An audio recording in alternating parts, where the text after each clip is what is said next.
first of all, we're still going to take you to ancient Egypt.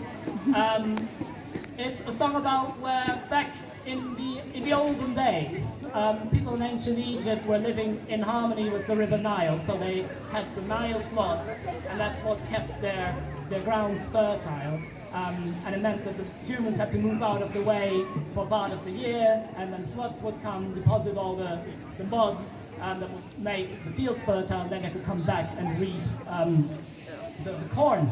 And then later, in the 20th century, they, of course, the humans on their control freak kind of thing, but had the idea that they could control the River Nile, and they built a big dam at Aswan to control it with absolutely horrendous results.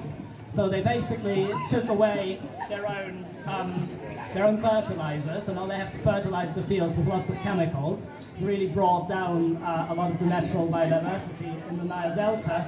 The Nile itself is stopped. The whole Nile Delta is affected by this huge dam. And this song is about an ancient Egyptian guy sort of looking into the future and saying, "Here, dudes from the future, I have this blue fish amulet that I'm going to give you, and that should remind you that we can live in harmony with the elements, and we can be safe in the elements, and we don't have to be on this control trip that we need to control everything just because we think we can, and we of course can."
the next. Thank you.